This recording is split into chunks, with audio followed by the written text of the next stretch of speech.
My name is Nora Lewis, and 3 weeks ago, I opened my mailbox and found an invitation to my ex-boyfriend's wedding. I want you to understand something before I go any further. Daniel Reyes was not just some guy I dated in college. Daniel was the man I once believed I would spend the rest of my life with. He was the man who taught me how to trust again after my parents' divorce nearly convinced me that love always ends in ruins.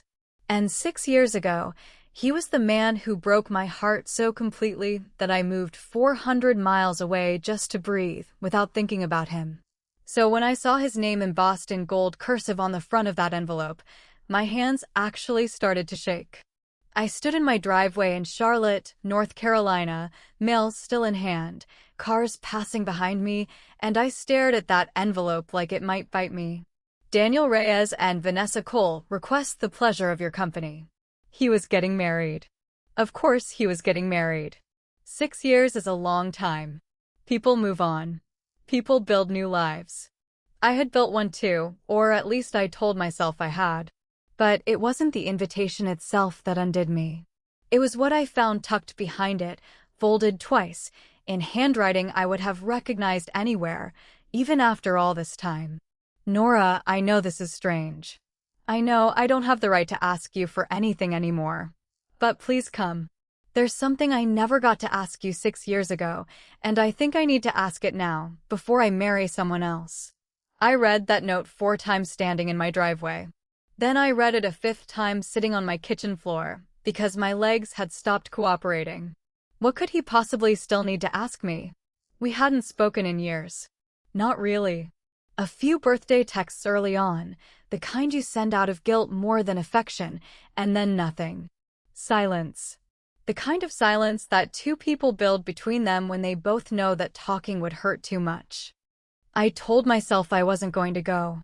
I told myself that whatever question Daniel Reyes still had for me, he'd lost the right to ask it the night he shattered everything between us. But there was a small voice in the back of my mind, the same voice that had kept me awake at night for years, whispering that Daniel didn't know the real reason I left. He thought he knew. He believed, with his whole heart, that I walked away because I stopped loving him. He had no idea what I'd been carrying since the day I disappeared from his life. He had no idea about the secret sitting 6 feet down the hallway from where I stood, currently coloring a dinosaur at my kitchen table and completely unaware that his mother's hands hadn't stopped trembling in 20 minutes. I looked at that little boy, his dark curls, the way his eyebrows pulled together when he concentrated, an expression I had watched on another face for 3 years of my life, and I thought, Daniel, you have no idea what you're inviting into your wedding. I folded the note, slid it back into the envelope, and made a decision that would change everything. I was going to that wedding. To understand why that invitation nearly broke me, you have to understand what Daniel and I once were. We met at Vanderbilt, in a shared econ elective neither of us particularly wanted to take. He sat 2 rows behind me and spent the entire semester doodling in the margins of his notebook instead of taking notes, and somehow he still pulled a better grade than I did. I hated him a little for that, in the harmless way you hate someone you're secretly drawn to. Our first real conversation happened in a coffee shop near campus, the kind of place with mismatched chairs and a chalkboard menu. I was crying over a breakup with someone else entirely embarrassing in hindsight, and Daniel, a near stranger, sat down across from me without asking and slid a slice of banana bread toward me like that was a completely normal thing to do. You don't have to talk, he said. But you shouldn't cry alone in a coffee shop. It's bad for the ambience. I laughed so hard I nearly choked on it. That was Daniel. He had this way of making a room feel lighter just by being in it. We started as friends. Then we started staying up until 3 in the morning talking about nothing and everything. Then, on a Tuesday in October, standing outside my dorm in the rain because neither of us wanted the night to end, he kissed me, and I remember thinking, with absolute certainty, this is going to matter. For 3 years, it did. We built a whole future out of nothing but conversation and hope. Daniel wanted to open a small coffee roasting business one day, something with his name on it, something that felt permanent. I wanted to design homes, actual physical spaces where people built their lives. We used to sketch our future apartment on napkins. We used to argue, half joking and half serious, about how many kids we'd have and what we'd name them. It wasn't perfect. I want to be honest about that, because nothing real ever is. Daniel struggled to open up about his family.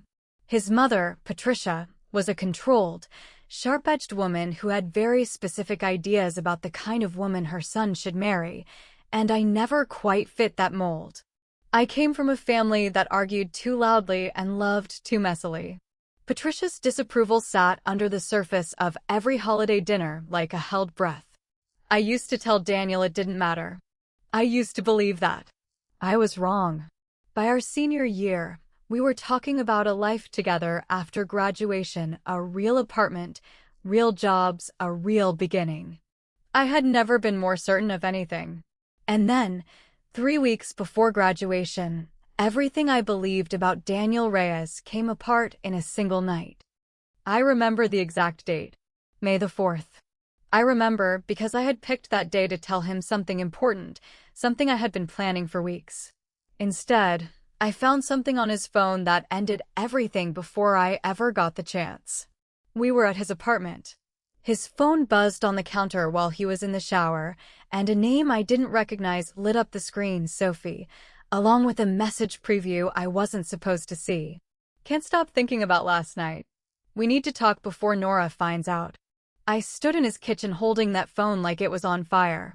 When Daniel came out of the shower and saw my face, he knew something was wrong before I said a single word. I showed him the screen. I watched the color drain out of him.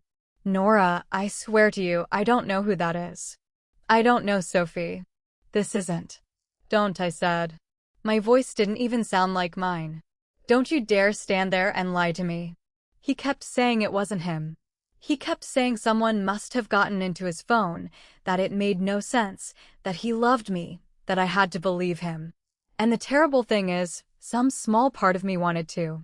But I had spent 3 years slowly learning that his family kept secrets the way other people kept photo albums, carefully, deliberately, and out of view, and in that moment, standing in his kitchen with my whole future crumbling in my hands, I convinced myself I was finally seeing the real Daniel.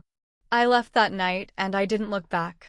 What I didn't tell him, what I couldn't bring myself to tell him, even as I packed my things 3 days later, was the real reason May the 4th had been circled on my calendar for weeks. I had a doctor's appointment that morning. I had gone in expecting nothing more than routine blood work before finals. I left with news that would have changed both our lives forever if I had ever gotten the chance to say it out loud. I was going to tell Daniel that night that I was pregnant. Instead, I told him nothing. I let him believe I left because I stopped trusting him. I let him carry that belief for 6 years because it was easier than the alternative, telling a 22-year-old man, in the middle of what looked like his own betrayal, that he was about to become a father. I told myself at the time that I was protecting myself. I didn't yet understand how much that single choice would cost both of us. I didn't tell my parents right away either. I didn't tell anyone, really, until I couldn't hide it anymore. I finished my last 3 weeks of college in a fog, walked across the graduation stage 4 months pregnant in a gown loose enough to hide it, and moved to Charlotte the following week with 2 suitcases, a design degree, and a secret that felt too enormous to say out loud. I won't pretend those years were easy. They weren't. I worked 2 jobs while I was pregnant, then 3 after Eli was born, because pride is expensive and I had far too much of it to ever call Daniel and tell him the truth. There were nights I sat on the floor of my studio apartment with my son asleep in the next room, phone in my hand, Daniel's number typed out and ready, my thumb hovering over the call button. I never pressed it. Every single time, I told myself the same thing. He cheated. He doesn't deserve to know. But if I'm honest with you, and I promised myself I would be honest in telling this story, there was always a smaller, quieter voice underneath that certainty. A voice that occasionally asked, "What if you were wrong?" I ignored that voice for 6 years. Slowly, I built something out of the wreckage. I started designing small spaces for local families, then bigger ones, until Bennett Interiors became a real business with a real office and a small but loyal client list.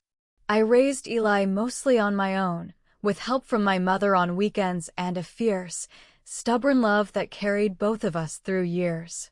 I still don't know how he survived. Eli grew into the kind of kid who asked questions I wasn't always ready to answer. Why don't I have a dad like the other kids? I gave him careful, age-appropriate half-truths for years. Somewhere in 4th grade, he stopped asking, and I told myself that meant he'd made peace with it. He hadn't. Neither had I. There was one thing I never told anyone, not even my mother, not fully. A few months after Eli was born, I received a message on an old social media account, a name I didn't recognize, claiming to be a former coworker of Patricia Reyes. The message said something I dismissed at the time as impossible to verify and too dangerous to trust. Ask Daniel about the messages his mother deleted. I never responded. I told myself it was nothing. A prank, maybe, or someone with bad information. I had no idea, at the time, exactly how right that stranger had been. By the time that wedding invitation showed up in my mailbox, Eli was 5 years old, and the secret I'd been carrying had grown roots in every part of my life. It wasn't just that Daniel had a son he didn't know about. It was everything wrapped around that fact: 6 years of silence, 6 years of watching my son grow up asking about a father I refused to name, 6 years of building a life around a truth I was terrified to speak. I had told myself so many stories to justify the silence. That Daniel had moved on. That reopening the past would hurt Eli more than it would help him. That I was protecting my son from a family that had never wanted me in the first place. But there was a piece of this I had never let myself examine too closely, because it frightened me more than anything else. That anonymous message about deleted texts had sat in the back of my mind for 6 years, like a splinter I refused to remove. What if the Sophie texts weren't real? What if Daniel really hadn't lied? If that was true, then everything I'd built my new life on, the anger, the certainty, the justification for staying silent, was built on a lie someone else had told, not one Daniel had lived. Standing in my kitchen with that wedding invitation in my hand, I understood, for the first time in 6 years, that I couldn't keep avoiding the answer. Eli deserved to know the truth about his father, whatever that truth turned out to be. And Daniel, cheater or not, deserved to know he had a son. I decided that night that I would go to that wedding, and, before it ended, I would find a way to tell him. I had no idea that someone else at that wedding already knew far more than I did. 2 days before the wedding, I got a call from Marissa, a mutual friend from college who had stayed close with Daniel's circle over the years. We hadn't spoken much since graduation, but she still followed my design business online, and she'd apparently heard through the grapevine that I'd been invited. "Nora, can we talk? There's something you need to know before Saturday." What she told me on that call rearranged everything I thought I understood about the last 6 years of my life. Marissa had worked, briefly, as an assistant in Patricia Reyes's real estate office this summer after we graduated. She said that Patricia had never hidden her relief when Daniel and I broke up. More than that, Marissa said she'd once overheard Patricia on the phone with someone, laughing about how the Sophie thing had worked out exactly as planned. I sat on my kitchen floor for the second time in 3 weeks, phone pressed to my ear, feeling the ground shift beneath everything I had believed. "Marissa, what are you saying?" "I'm saying I don't think that text was ever meant for Daniel to actually cheat on you, Nora. I think it was staged. I think his mother set the whole thing up, timed it so you'd see it, because she never wanted you two to end up together. I should have told you years ago. I didn't think it was my place. But then I heard you were invited to the wedding, and I couldn't stay quiet anymore." I hung up the phone and sat perfectly still for a long time. 6 years. 6 years of raising a son alone, believing his father had betrayed us, when the truth might have been an elaborate act orchestrated by a woman who never thought I was good enough for her family. If Marissa was right, then I hadn't just kept a secret from Daniel. I had let a lie someone else told steal 6 years from all three of us, me, Daniel, and a little boy who had spent his whole life wondering why his father had never come looking for him. I didn't know yet whether Marissa's version of events was completely true. But I knew I couldn't walk into that wedding without finding out. The ceremony was held at a restored vineyard outside Nashville, string lights woven through the trees, the kind of golden September evening that looks like it was designed for a photograph. I stood at the edge of the reception in a navy dress I'd bought specifically because it didn't look like I was trying too hard, and I watched Daniel Reyes take his vows to a woman named Vanessa Cole, who looked kind and a little nervous and completely unaware of the storm quietly circling her wedding. I hadn't brought Eli. Not yet. Some decisions, I knew, couldn't be made in front of a 5-year-old. After the ceremony, Daniel found me near the edge of the reception tent. He looked older in a way that suited him. The boy I'd loved matured into someone steadier. "You came," he said, and there was something raw in his voice, something that told me this moment mattered to him more than a simple wedding day pleasantry. "You asked me to." "I did." He glanced back toward the crowd, then lowered his voice. "Nora, there's something I've needed to ask you for 6 years. I need to know why you really left that night. Because I've spent 6 years replaying it, and none of it ever made sense to me." Before I could answer, I felt someone watching us. I turned and found Patricia Reyes standing a short distance away, champagne glass in hand, her face arranged in perfect composure, except for her eyes, which had gone sharp and pale the moment she recognized me. "Nora Bennett," she said, like tasting something bitter. "What a surprise." "Is it?" I said. "I was invited." Something flickered across her face, panic, quickly smoothed over. "Of course." Daniel's always been sentimental. Then an older woman I didn't recognize, one of Patricia's longtime friends, leaned toward me with a curious smile. "You look so familiar. Have we met?" "You know, you have the same eyes as that adorable little boy in the photo Patricia showed me last spring, the one from your Facebook. Nora, is it? Your son, I believe." The color drained from Patricia's face entirely. Daniel went very still beside me. "Nora," he said slowly, "what photo is she talking about?" I hadn't posted a public photo of Eli in over a year. Which meant Patricia had been looking. Which meant, somehow, Patricia Reyes already knew about my son and had never said a word. Daniel pulled me away from the crowd, toward the quiet edge of the vineyard where the string lights thinned into darkness. "Nora, tell me what's going on. Right now." There was no version of this conversation I had ever practiced enough to feel ready for. But standing there, 6 years of silence pressing against my chest, I finally said it. "I have a son, Daniel. His name is Eli. He's 5 years old." I watched him do the math in real time and watched the exact second the calculation landed. 5, he repeated, voice barely above a whisper. "Nora, is he? He's yours."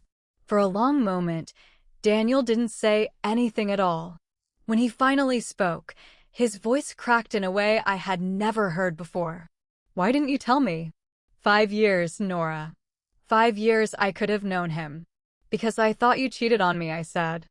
"I found out I was pregnant the same morning I found that text on your phone.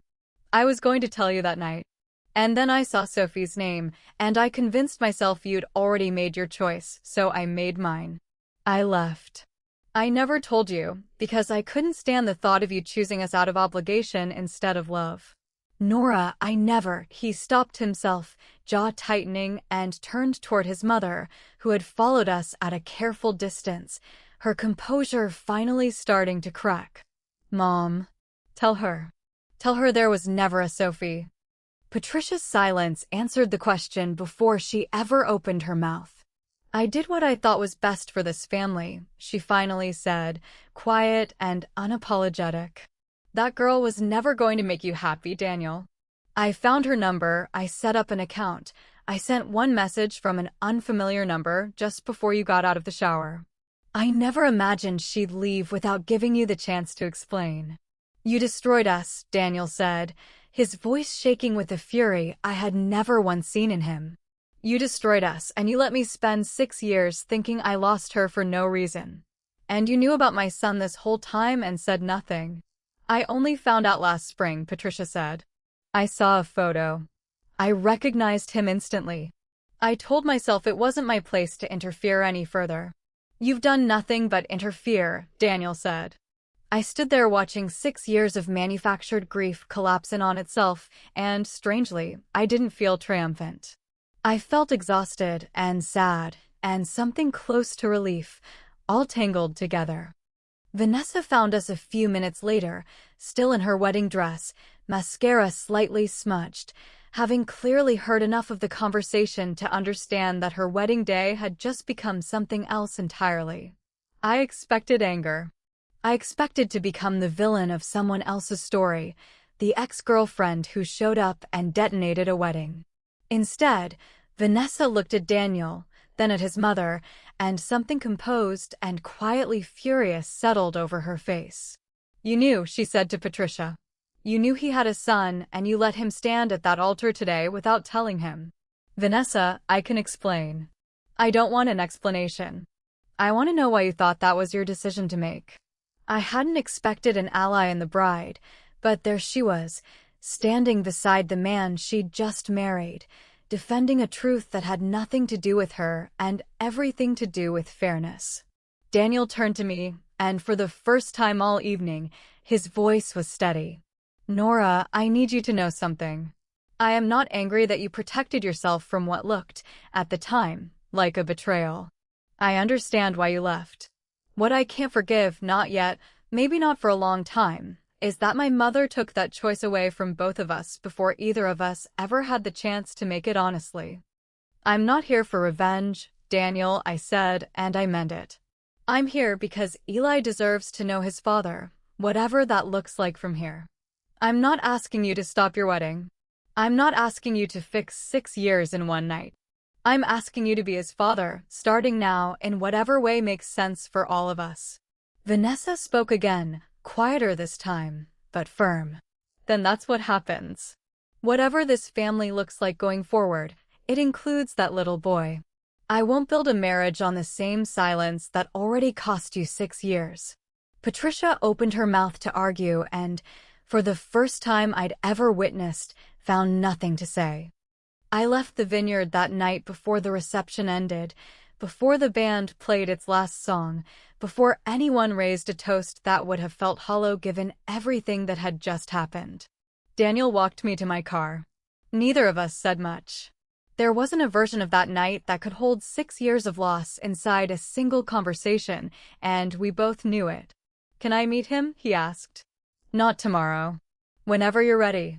Whenever he's ready. Yes, I said. He's ready to know his father exists. I think you're the one who has some catching up to do. He almost smiled, despite everything. I have a lot of catching up to do. I drove home to Charlotte that night with the windows down, the radio off, replaying 6 years of choices I had made out of fear instead of truth. I thought about the young woman I'd been at 22, terrified and heartbroken, convinced she was protecting herself by staying silent. I thought about the version of me sitting behind that steering wheel now, older, steadier, no longer willing to let someone else's lie define the rest of her life. I want to tell you this story ended with Daniel and me finding our way back to each other, the two of us and Eli becoming some perfect, rebuilt family. That's not what happened, and I think that's more honest than any fairy tale ending would have been. What happened instead was smaller and truer. Daniel became a real father to Eli, Saturday visits that turned into weekly ones, a relationship built slowly and carefully, with none of the shortcuts either of us had once wished for. Vanessa, to her credit, never once made Eli feel like an inconvenience to her marriage. Patricia and I have never spoken again, and I've made peace with that. As for me, I found something I hadn't expected to find in any of this. Not romance. Not revenge. Just the quiet, solid relief of finally putting down a secret I had carried alone for 6 long years. I used to think my strength was measured by how much I could hide. I know now it was measured by how much I was finally brave enough to say out loud. My name is Nora Lewis. I kept a secret for 6 years because I was afraid of the truth. It turned out the truth was never the thing I needed to be afraid of. It was the silence.